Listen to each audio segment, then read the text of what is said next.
Hi, I'm Jim Shooter, and you're listening to the Captain America Comic Book Fans Podcast.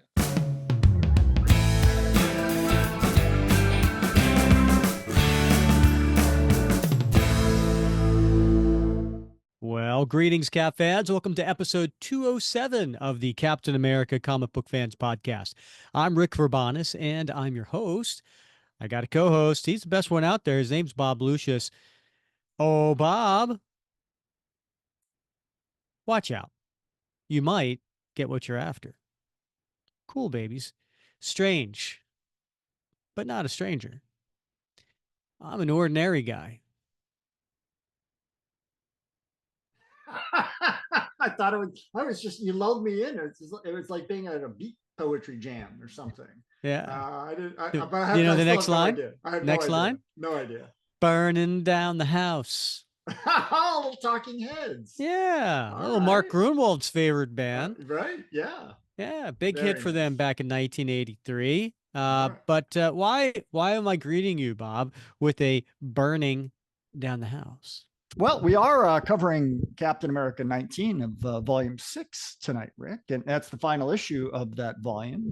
That was the second one with Brubaker and Epting, but I'm still failing to connect the dots. You're missing a key component. What is the story about? Wow, you've really got me on the. It does involve William Burnside. Yeah. All Yes, right. it does. Okay. Nicely done. Nicely done. Yeah. All right. Yeah, glad you're finally connecting the dots. Yeah, we are, as you said, covering Volume 6, Issue 19, the last issue of the volume. But not only that, it is the last issue Ed Brubaker would write after a very luminous Captain America writing career. Wow. Nicely done with the voluminous. Yeah, you like that, did That you? was nicely played. Yeah, you're right. And man, what a run! Huh? This volume, the previous volume, I mean, these were a magnificent. So many people, when you ask them, favorite author, favorite run, favorite story arc, they come back to these particular volumes, and particularly Volume 5, which brought back Bucky Barnes and so many other great stories interwoven into the broader story. So Yeah. And one of the later stories in Volume 5 did involve William Burnside. And so it's interesting that this particular, because Volume 6 was a series of story arcs, right? mm-hmm. One story arc after another, which was very much like Volume 5. But here is a standalone issue. And so we'll talk a little bit about that as we get towards the end of that story, just about our thoughts on it. But before we get into that, I would be remiss if I did not mention that if you're listening on the day that this comes out, which is September 25th, in just a couple of days, one Mr. Jim Shooter is celebrating a birthday. So happy birthday to Jim. What was he? I don't know it off the top of my head, Rick. But I mean, we did an interview with Jim, a magnificent interview. I should. Yeah, we did. What episode was that? That would be episode 65, Bob. Yeah, It was a while back, so mm-hmm. I don't blame you. It's been 3 years, or 3.5 years actually, since he's been on the show. But yeah, it was a great interview. Certainly, kind of was pretty honest about some things that he had been critiqued about over the years, and also hearing from people who have worked with him. But it was a great interview, one of our better ones. Yeah, I think, and I think he really enjoyed it as well. Which I think I don't. Maybe I'm going out on a limb here, but I don't think he came in to that particular podcast.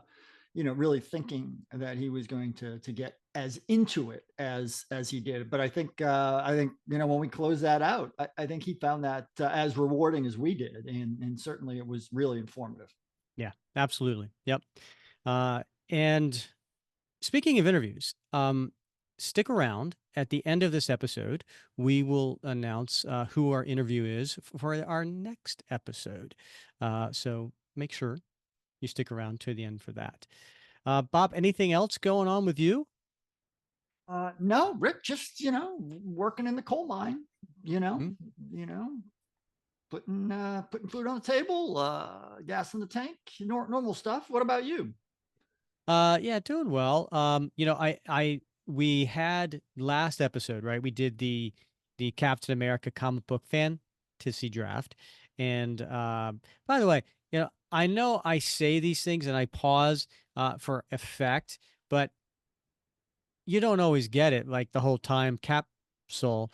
Um, you do understand the play on fantasy draft, right? Like, right? I Right, do right. now. Okay, okay, Yeah. okay. I just thought you had a stutter. That's all. uh, yeah, I'm glad you brought that up. So uh, when we're recording this, um, we had the recent passing of James Earl Jones, Mhm. and yeah, a lot of people, especially in our world of comic geekdom, right, probably know him as the voice of Darth Vader. Right? But Right. he's obviously much, much more than that. He was the voice on Lion King. No, I'm kidding. But he had some wonderful roles over the years, and Mhm. um, it's interesting. I was learning a little bit more about him, and he had a stutter when he was younger, and I think it was.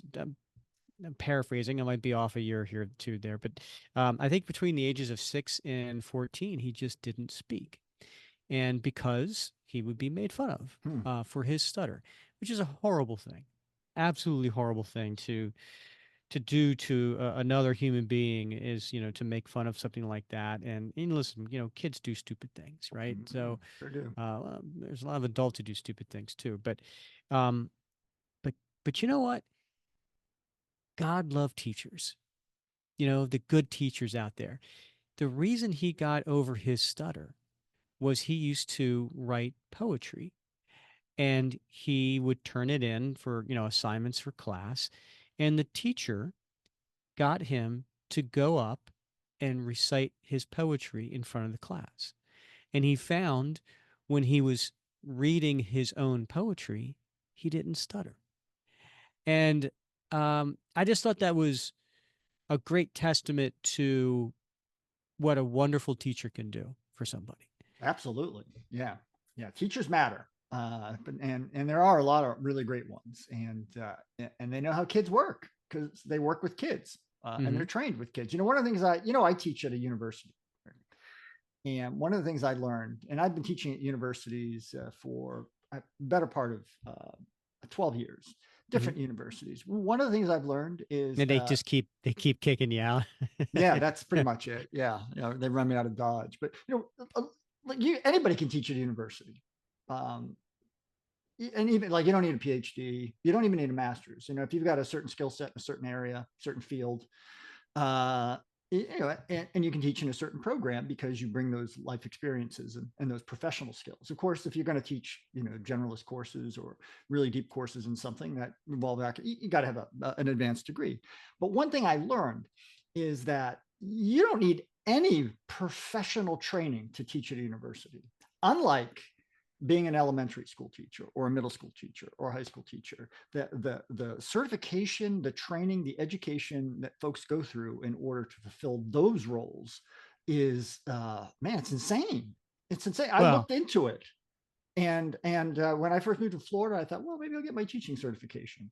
And I looked into the certification process. I looked into the certification tests, and I was like blown away by just the basics of getting certified. Not even to mention all the classroom time that student teachers need to do in order to work their way to that. But to teach at a university, you don't need any of that. They offer professional development, but it's not required like it is for you know K through 12 teachers.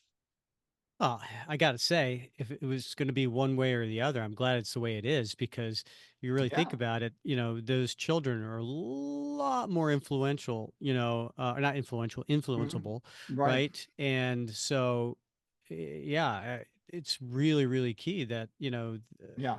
the ones that we entrust our children with are trained and certified and go through all that hard, rigorous training.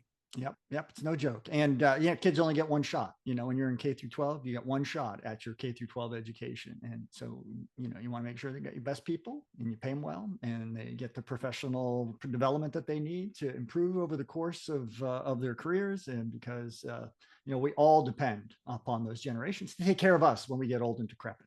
Well, let's hope so anyway. Yeah. Hey, by the way, I know you like to start your classes off with a joke. Do you have you had one that you've done recently that you're Yeah, I particularly did. proud of that went over Well, well? I won't say I'm particularly proud of it, but I did use an oldie but a goodie with the class this week. I took them on a field trip, and before we got started, we got off the bus. I got them, gathered them around. I gave them the lowdown on what we're going to do, and I said, I'm gonna.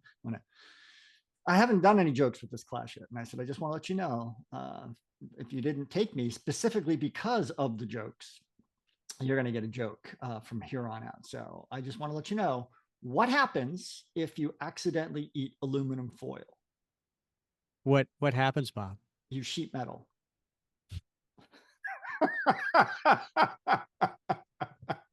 It's funny. I can almost hear the groan from Florida here now. I just Yeah. It's, oh, it's a recycling joke. yeah. Don't recycle it. Sheet metal. Come on. It's classic. That's sheety. All right. Shall we get to today's episode? Let's Or, jump in. hold on. Should we get to today's issue? Yeah, let's do it. All right. We do have a solicitation for this one, Bob. The comic came out, had a release date of October 24th, 2012, cover date of December 2012. And so this is the last issue, as we mentioned, number 19 of volume 6. And as I said before, it's a little bit more than just the last issue. And so the solicitation makes mention of that. End of an era, all caps, exclamation point. Steve Epting returns for the grand finale of Ed Brubaker's epic run, all caps, on Captain America, and the end of an era. Truly, that is the case, right? Because Ed Brubaker has been writing Captain America for, 7 years at this point? And he his early partner in Volume 5 was Steve Epting, and so it's really nice that Steve Epting came back to do this. So he did the both pencils and the inks for this, and then they also brought back the colorist from those earlier days, Frank D'Armata. And when we had Tom Brevoort on the show, we did ask him about Frank D'Armata, and he said that he was really pivotal as far as having a colorist that was consistent to set the mood, set the look, the feel, because they were going between Steve Epting and Mike Perkins and Butch Guice, and they had different pencilers they were similar but different, and so the colorist really kind of kept that fluidity. Letterer Joe Caramagna, and we had him on the show, right? And then editor Tom Brevoort, we had him on the show. So that rounds out the creative team.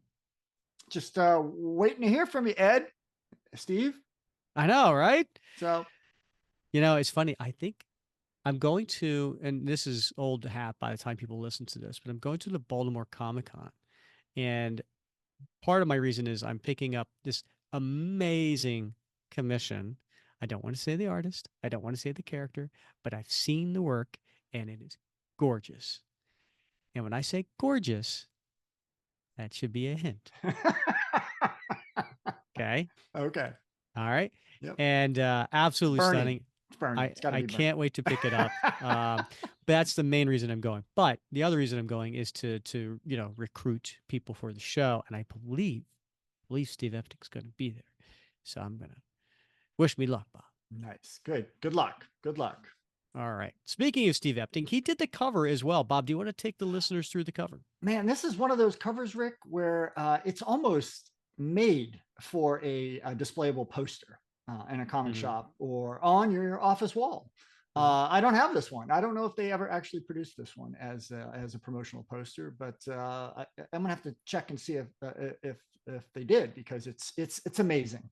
And so what we have is we've got a fabulous Steve Rogers as Captain America in the center of the cover, and he's got his shield in his left hand, and his arm is raised almost parallel to the ground, but in his right hand he's clutching a flag, Rick, and he's got the stars, the blue background with the white stars clutched in his hand, and the rest of the flag is draped over his right shoulder, and it's billowing behind him. So you see the red and white stripes billowing on the flag behind him, and he is coming toward the reader, and he's got a look of purposeful seriousness on his face. But in the background behind him, occupying probably 90% of this cover, you have characters from Steve's background throughout the past decades. All of them, I should say, were used at some point in Volume 5. So we've got MODOK, we've got Batroc, we've got Baron Zemo and Black Widow. We've got Dr. Faustus. We've got Bucky as the Winter Soldier and Nick Fury. And then on the right side, we've got Sin and Crossbones. We've got a really creepy looking Red Skull, and we can almost just see his eyes peering through those bony ridges of his skull face, peeping through the billowing flag.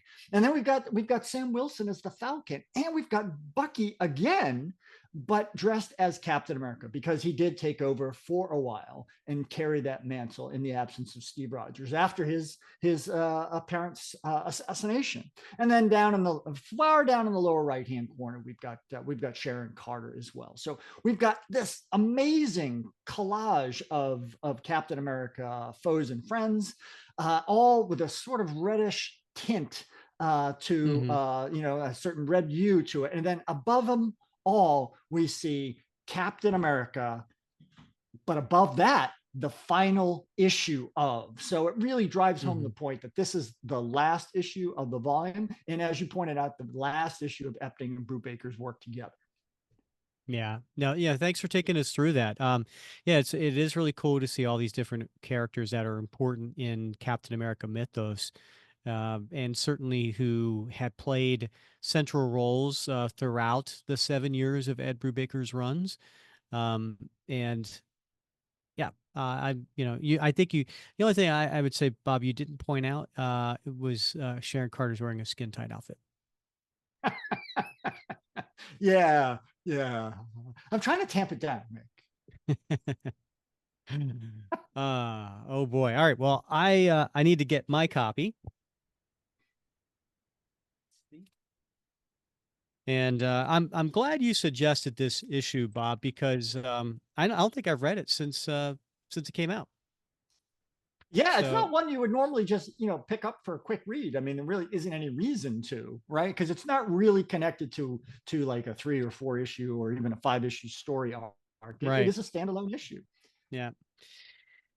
All right. So we get to we open it up, and it's a panel page, not an opening splash page or anything like that. And it says Secret Shield Hospital, undisclosed location. And so we see a building, very much, looks like a hospital. It looks like it's about 8 stories high. And it looks like it's nestled in the hills, forest somewhere, kind of away from everybody else. And so we see a man, but we can't make him out because his face is hidden. And he's walking, and he's wearing looks like I wouldn't say a brown leather jacket, but I don't know what kind of jacket would you say that is? Could be a members only. Yeah, could be. I mean, it is. Well, it's 2012. I don't know. Yeah. And he's walking by. He's got his hands in his pocket, and so there's a nurse behind the desk doing her administrative work, and she says, "Oh, sir, good news. Your friend is responsive today. He's getting better." Oh, that is good news, but he's not exactly my friend. And then he opens up, and we see there's somebody laying in a hospital bed, with covers over them and tubes everywhere, and it's the shades are drawn, so it's kind of dark in there. And um, actually, shades aren't drawn, right? If they're drawn, doesn't that mean they're up?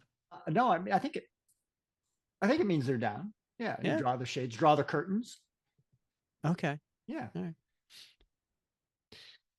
Listen to that. Learn something new every day. it's an educational show as well. It really is. Yeah. And then, so the man opens up the door. You see, it looks like, Bob, it looks like Steve Rogers is laying in the bed. He's the one who's all bandaged up, and he's looking at the stranger coming through the door. Hey, hey, can you hear me? Do you remember me? You were there. I know. And I just want to say, I'm sorry for what happened to you. So we turn the page, and now we get the big gigantic splash that pulls you into the story. It's a double page spread with I would say, more than 2/3 splash on the top half. Um, Boy, I just did great math there. Yeah, 2/3 page on the top half. The top 50% is 2/3 of the splash. It's like what's that cologne from Ron Yeah. Burgundy's? You know, Yeah. 50% of the time, it works every time. Or whatever, something like that. Yeah. Yeah. So anyway, yeah, it's a giant image of Captain America, and it's in New York City, and this was 6 weeks ago, it says, and it's middle of the afternoon, it looks like, and there is a subway car that is, or a train, I should say. It wouldn't be in the subway because it's, see, there you go. Things I don't know, right? Like, They go I'm above and below, though, don't they? Don't I they don't go? know. Do you call a subway car that's above ground subway car, I don't know. or is it just a It's a good train? question. Like, I don't know. yeah, I don't know. I'm not from yeah, the city. yeah, yeah, I'm not. I'm not city folk. Um. So anyway, on top of the train, you see these four armed people, and they're all wearing clown masks and wearing different colored jumpsuits. And honestly, if you saw Batman, like the Dark Knight Returns, right? It yeah. kind of reminds you a little reminiscent of that It has opening that whole scene with the vibe. Joker, Yep, where they're it all sure wearing the, does. yeah.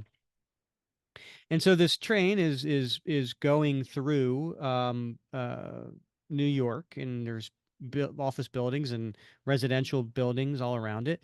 And there you see Cap coming in from off panel, and he's throwing his shield, knocking one of the clowns out, and then the other three start firing the machine gun, and you hear an inner monologue. This is what he trained for. Masked men terrorizing trains full of people. Fighting them is like muscle memory, like a reflex. But he's angry. And angry people make mistakes. And so what's happening on this page is that Cap is using his shield to protect himself from the raining bullets. He then plows into the group, knocking them off the train, and one of them lands on a speeding car that now can't see and is recklessly about to hit a pedestrian. But at the last time, or the last minute, I should say, Cap swings down, grabbing her and pulling her out of the way, yelling, "Gotcha." And then the car stops. Cap then puts his shield on his back, and he starts walking up to the downed clown. He didn't expect to be angry so often, but this modern world, mostly it just ticks him off. But I can understand that. It happens to me sometimes too. And so Cap's about to punch this already hurt and downed clown, and is in saying to him very angrily, "Do you see what you almost did? You commie son of a..." And then another Cap is behind him and grabs the fist before he can strike. Enough. Stand down, soldier. The man is wounded. What? No. Hey, that can't, not possible. And he runs off. So I think at this point in the story, we still don't know who was in the bed, and we still don't know. But there's two Caps. And so, but the fact that this particular Cap is angry and is calling someone a commie, could it be William Burnside? That seems to be what we're looking at here. It does seem to give that suggestion that that's who we're dealing with. So I'm going to just back up a little bit, and I'm going to reread the inner monologue here. In this modern world, mostly it just ticks him off, but I can understand that. It happens to me sometimes too. And I'm just a man out of time, not out of my mind. Oh, We turn the page, and William Burnside, running from the Cap, alarmed, runs out into the road and is hit by an oncoming 18-wheeler. yeah. Now that's going to leave a mark. Yeah.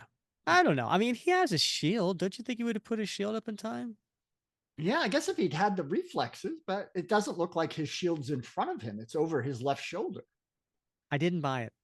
I Mm. really kind of thought that, I mean, he had the reflexes to go swing down and save that woman from a speeding car, but he Yeah. doesn't have the reflexes to put his shield up that quickly.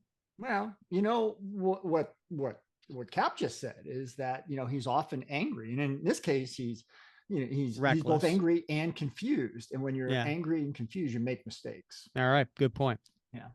So now we cut back to the hospital, which is 6 weeks later, current time. And now we know that Steve Rogers, the original Captain America, is coming to visit William Burnside, the Captain America from the 1950s. And he's in his civilians. They say you're healing well. The doctors, we super soldiers always do, but you know that. Okay. No, it's okay. You're okay. I just wanted to talk to you. I'm not sure you can even understand me. But you're my dark reflection, William, and my biggest fan. And we've never really talked. You don't know me, just the myths, the parts that made you want to be Captain America. And Steve gets up and looks out the window. And then we cut into flashbacks. So these are flashbacks starting for when Steve was a little boy. And the coloring on this, demonstrates the time period, right? It's like sepia, right? Yeah. Yeah. But I never wanted to be a hero. I just didn't want to be afraid. I'd grown up that way, in the Depression, especially after my father died. I was a frail, sickly kid, constantly picked on. And with every broken bone or black eye, I knew I was letting my mother down. Sure, I was scared of the bullies waiting for me, but my real fear was that I'd get home and she wouldn't be there. I knew it was irrational. She was a great mother. But that's just how life was back then. Like it could all fall apart at any moment. And I think that was what shaped me, how the whole world felt unfair, unjust. That's why I tried over and over again to enlist before we were even in the war, because I wanted to punch Hitler in the jaw. But I didn't think I'd actually get to do it. And I didn't know what it would mean when I did. And then, he's sitting in the chair next to the hospital bed, and on the table there. So what is it, Bob? Man, he's got some old issues of Captain America comics from the golden age, from the timely books, the wartime books, including a copy of Captain America Comics #1. And he holds it up in a way that would make all comic book fans just no. We found this in your family home in the basement with your other mementos. I'd understand in mint condition this is worth quite a lot. Me and Bucky weren't so fond of these comics back then. And so it's a nice transition. It's a nice transition of Cap holding that comic to going back to that time and where Bucky is holding that comic. Ah, come on. That made me some stupid kid sidekick? What am I supposed to be here? 8 years old? It's for kids, Buck, to keep morale up. What about my morale? I'm the one trying to save the free world. And then Bucky tosses Captain America Comics #1 over his shoulder. Of course, Bucky always hated the propaganda side of the job. Not that I was thrilled with it either. But like I said, I had known ahead of time what wearing this uniform would mean. Not just to me, but to everyone else. And so we see them posing for pictures, doing autographs, ticker tape parade. Even this comic book generated controversy back then. The American Nazis, the Bund, weren't big fans of seeing their leader made into a punching bag. The two men who made this comic, Simon and Kirby, they got death threats at first. And then here we are, we cut to a panel of Simon and Kirby, and I can only assume that's Stan Lieberman in I the think that's a background. good guess. Yeah. And they're all wearing white dress shirts and bow ties because that was the work attire, as they were there drafting. And then, the other person looks like he's writing the story, right? He's writing Yeah. script. But I love this callback to them in Steve's talking about the creation of Captain America Comics. But after Pearl Harbor, after we got into the war, everything changed. And what's the newspaper there, Bob? Basically, it's reporting on Pearl Harbor and the number of sailors lost in that sneak attack. Yeah, the Daily Bugle reports 1,500 dead in Hawaii. Congress votes war. That's when I realized it was more than just propaganda, and that all those GIs were looking up to me, looking for hope on so many hopeless days. And you see Cap and Bucky running into battle, leading the soldiers, U.S. soldiers, and Cap with his shield in his right hand, and he's got a machine gun in his left hand, just as a reminder of he was a super soldier. And that scared me more than anything in my whole life ever had, because I'd never been a leader. I was meant to be the first of a whole army of super soldiers. And when I was taking that formula, I never imagined I'd be the one out front. I hadn't wanted to wear the flag and carry that burden. I just wanted to do the right thing. And we see him going through the metamorphosis and becoming Captain America. Next page, we see him fighting the Red Skull. We see a pretty bloody battle with many wounded or dead soldiers. And we see Steve being blasted away from the plane where Bucky was on. But suddenly, there was only one right thing to do, one mission, and it got bigger and bigger every day. I just tried not to fail, tried to be the best man possible, because so many people were counting on me, and I knew what it felt like to let people down. Of course, if I had been conscious during my deep freeze, I'd have realized the mission wouldn't end with me. But we were at war, and I never thought that far ahead. And we see here President Truman introducing the new Cap and Bucky to Namor and the Human Torch. And I think it's a scene from a comic we've seen before, right? Like in The Invaders. Right. Yeah. Yeah. It's definitely covered in The Invaders. Yeah. Never thought about the symbol needing to live on, and never realized my burden would be taken on by others. And so that last panel, that my burden would be taken on by others. What are we seeing here, Bob? Well, we're seeing the spirit of '76, William Naslund, who took over as Cap when Cap went missing. He is defeated by Adam 2, the robot, And so this is the plot to assassinate Kennedy. Back when Kennedy was a junior senator, and we see Jeff Mace as the patriot coming into to the building where he finds the William Naslund dead on the floor. And this is when he basically takes up the uniform, the shield, and picks up the mantle of Captain America. I read about Jeff Mace and William Naslund's time as Captain America when I was awakened. But you were another story, a government secret I had to root out. And when I did, I understood why they didn't want me to know about you, because you lost everything trying to be me. And then this is basically, we're now cutting to the Captain America from the 50s story by Steve Englehart and Sal Buscema. I think it was issue 155. And we kind of go through a few of those panels visually as Cap is telling the story to William Burnside. It shook me to my core when we faced off, seeing the effect I'd had on you, seeing you break inside when you realized I wasn't the new replacement Cap. I was the original Steve Rogers. You can't understand how that felt, facing my own twisted legacy, knowing I couldn't control what people thought I stood for. Like I said, the mission just kept getting bigger until it became too big. And I was naive enough to think the response to a corrupt president was walking away. What's he referring to here, Bob?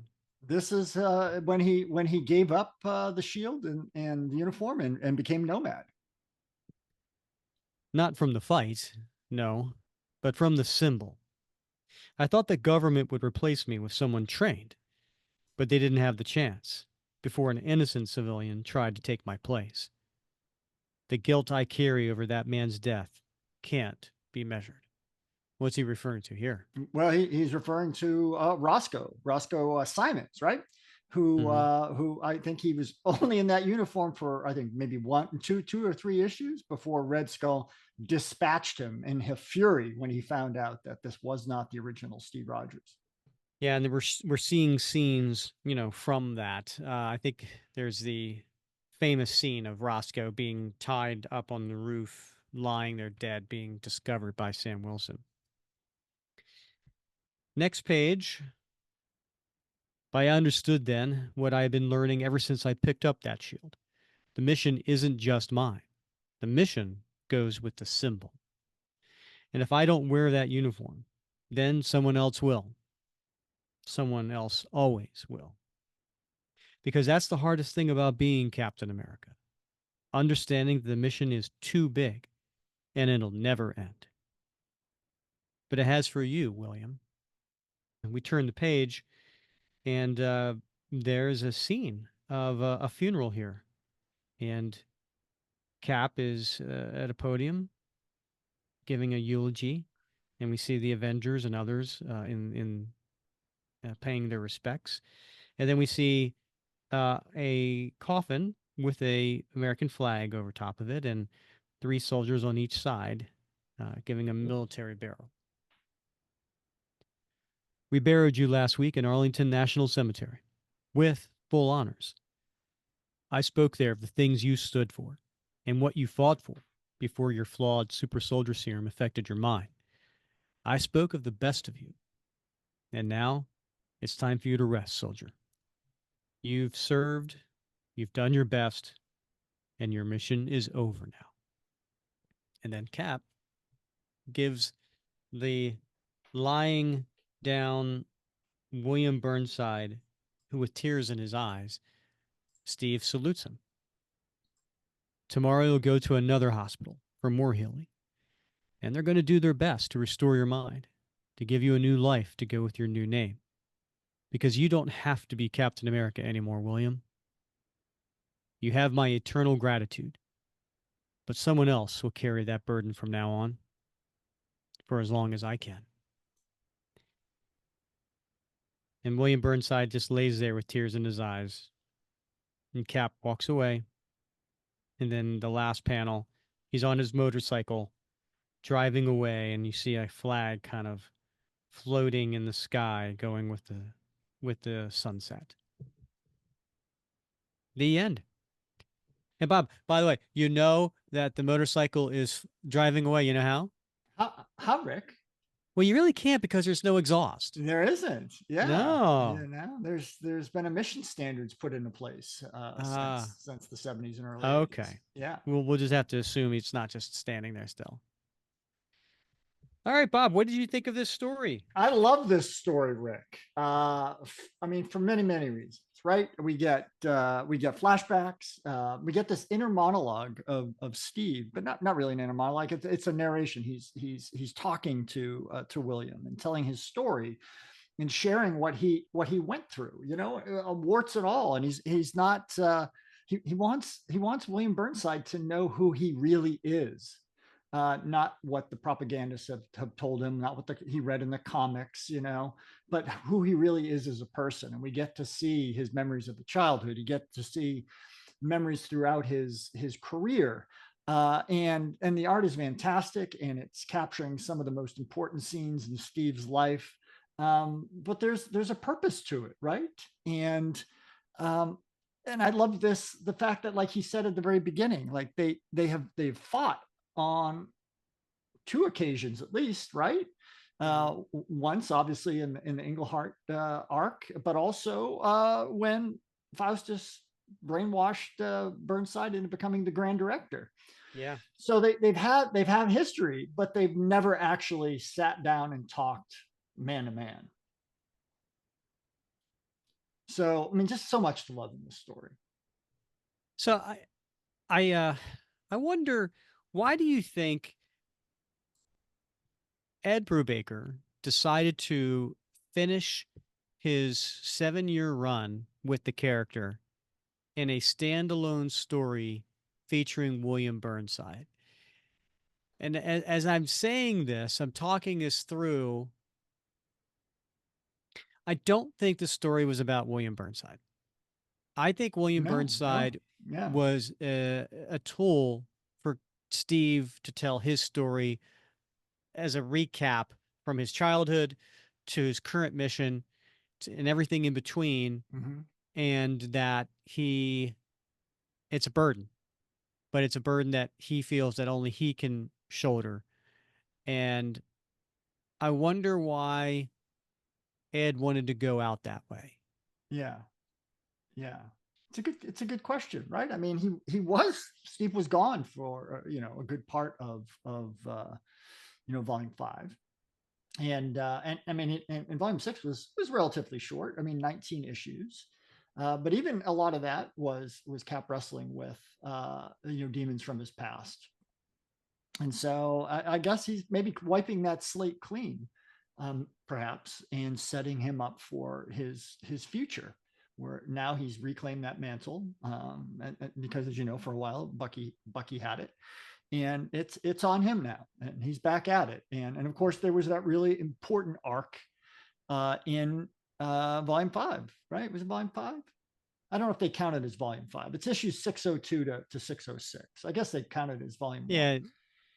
Yeah. Right. But it's the Two Americas arc where William Burnside, after he basically abandons the Red Skull and pairs up with AIM for a while, but then he just leaves everybody and he goes out to really find Middle America again. Ends up in Idaho and isn't happy about what he's seeing, and decides that he's going to take down the government. And Bucky and Sam are the ones that have to go after him. And defeat him. And at the end of that arc, of course, we see William Burnside get blown off the Hoover Dam. And we're led to believe that he might be dead, but clearly not. Clearly not. He survived that. And we see him 6 weeks ago in this story, out fighting crime in New York City, wearing, might I add, Cap's uniform, not the traditional 1950s William Burnside without the stripes on the back. Mm-hmm. So you're right. He presents like an interesting foil on occasion in Brubaker's writing, at least on 2 occasions or 3 occasions, where he's kind of a blank slate on which Bucky, or in this case Steve, can paint their story. But I love the fact that he's not dead. Right. He's out there somewhere, and he hasn't been used since. And I personally am looking forward to the day that we get to see him again. Mm-hmm. Well, we did see him again in the Curse of the Man thing, Well, we saw right? what We saw, was we saw Cap's we saw Steve's yeah. mental imaging of him. Okay, I was trying. What's the word Yeah, we're going to use here? You yeah, used mental imaging, but was it a? I don't know, not an echo or like an echo from the past, maybe, yeah, right? yeah, yeah, Yeah. yeah. All right. Yeah. So I don't know. Why? Why do we think it was important for Ed to do a recap of Steve's life? For a last issue of a volume. Maybe he had It's a short interesting. deadline. I don't know. I mean, obviously, so. we would Yeah, love to have Ed on the show so we could, talk about yeah, things like this with him. But yeah, no, I enjoyed the story. yeah. I thought, always seeing the inner struggle of Steve and just reminding us that he's a human just like us, Mhm. is always a good story. Um, all right, I go first, Bob. Yeah. I do. Before you get going, Rick, Mhm. I'd love to hear from our listeners if they have a theory why Ed went out on this note. All right. Yeah. Yeah. Yeah. Always happy to hear from our Yeah. listeners.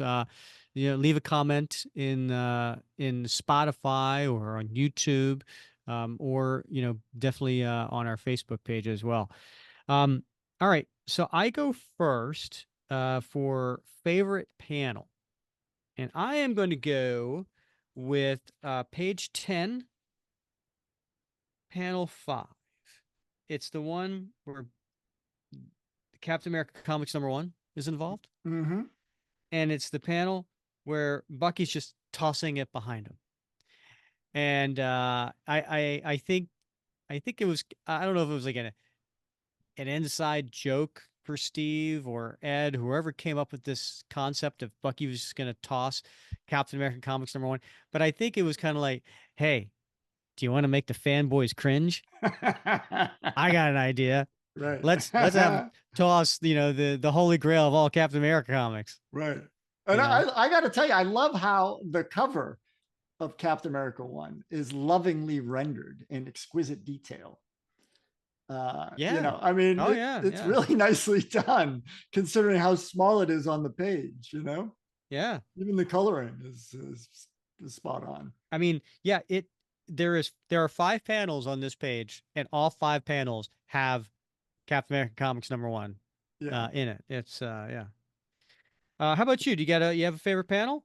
I do, Rick. I think it's the second at last page. And it's the one with Burnside laying in his bed after Cap is telling him that, basically he stand down. I got it. Right. And you got that single tear rolling down his face as he realizes that his mission is over.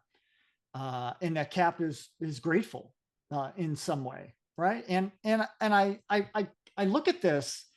First of all, I'm a big fan of the Burnside character for all his flaws. A lot like John Walker, right? He's got his flaws, right? But he's a guy that like wanted to do the right thing, tried to do the right thing, and just got really swept up in some bad juju, right? Some bad Mm-hmm. secret super soldier serum. But I wonder if the tear is because Steve is telling him that his mission is over, Mm-hmm. or if the tear, and this is how I like to think of it, the tear is because Cap is grateful to him and telling him that thank you for what you did, but I got it now. Huh. Because this is his hero, Yeah. right? This is a guy that like he changed his face, right? Mm-hmm. And everything about him to become him because this was his hero, his boyhood hero. And so, maybe it's a mix of both, but Yeah. it's ambiguous enough that the reader can read into it what he or she wants. I love that, right? All good stories should have some of that where you can bring your own personal insight into something and where that is going to end up going. sometimes it's not always comfortable and sometimes it's not always clean. Sometimes we want a very clean, resolute ending. But in this case, I think the ambiguity is enough where it doesn't take away from the story. No, Right. yeah. And I think you're right. He could be crying either way. I first interpret it as yeah, he was upset that, he's being told that he can't be Captain America anymore. Mm-hmm.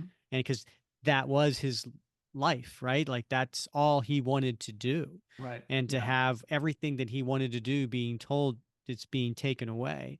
Yeah. I that's what my interpretation was, but I like yours as well. Mhm. That he's finally getting some respect from the man he respected. Yeah. And that could also be a little overwhelming. Right. I mean, it seems like the one person that matters to him, right? Historically Mhm. speaking, anyway. So, Yeah. yeah. All right, what are you putting on a t-shirt, Bob? Whoo, I'm gonna have to go, Rick. I think you mentioned it. It was that the homage to, and I think it was issue 156 with Steve Rogers as Cap Mm. slugging Mm-hmm. William Burnside as Cap, and you see him flying backwards towards the reader.